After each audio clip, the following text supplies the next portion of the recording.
দর্শক, Bangladesh securities and exchange কমিশনের chairman এবং কমিশনারদের পদত্যাগের দাবিতে বিএসইসি ভবন অবরুদ্ধ করেছে কর্মকর্তা এবং কর্মচারীরা। সেখানে আছেন আমাদের সহকর্মী রিয়াজ সেজান। আমরা সরাসরি তার সাথে যুক্ত হচ্ছি।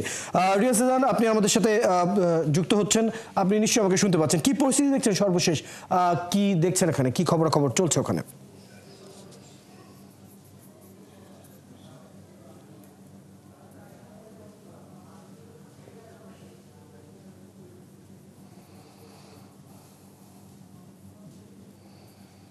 আসলে ফয়সাল, আমরা এখানে ঠিক 2টার দিকে এসেছি। আমরা এসে যেটা জানতে পেরেছি, এখানকার শ্রমিক কর্মকর্তা কর্মচারীরা যারা হচ্ছে বিএসইসি চেয়ারম্যান সহ এখানকার কমিশনারদের রুমে অবরুদ্ধ করেছেন। বিশেষ করে এটি তারা দাবি করছেন যে আসলে দীর্ঘদিন ধরে বিভিন্ন কারণে শোকজ এবং বরখাস্ত ধরনের ঘটনা ঘটছে এখানে, এবং আগের কমিশনের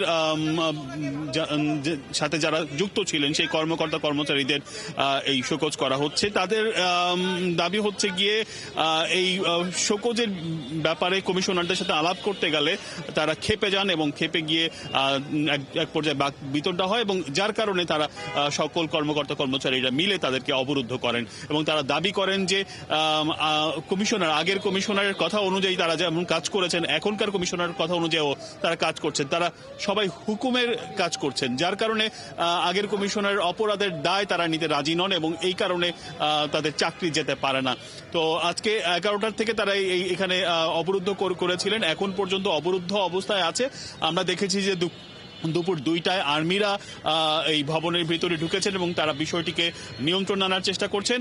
আর্মিরা ঢোকার পর আমরা দেখেছি যে বেশ কয়েকজন কর্মকর্তা কর্মচারীরা আহত অবস্থায় ভবনের বাইরে বের হয়ে এসেছেন, এবং তারা জানিয়েছেন যে আসলে মূলত এই ধরনের শোকজ এবং বিভিন্ন কর্মকর্তা কর্মচারীদের বরখাস্ত করার দায়ী কিন্তু তারা এই আন্দোলনটি করছেন। এবং একই সময় আমরা দেখতে পাচ্ছি ভবনের বাইরেও বিনিয়োগকারীরা ব্যানার নিয়ে দাঁড়িয়েছেন বিএসইসি চেয়ারম্যানের পদত্যাগের দাবিতে, এবং এখনো এই ঘটনা চলছে। আমরা ঘটনার শেষ অবস্থাটি আপনাকে জানালাম। রয়্যাল, চমৎকার রিয়াজ হাসান, আপনার কাছে বেশ কিছু তথ্য আমরা জেনে নিলাম। আশা করি অন্যান্য খবর আপনি নিতে থাকবেন। পরবর্তী সময়ে আপনার সাথে আরো আমরা যুক্ত হব।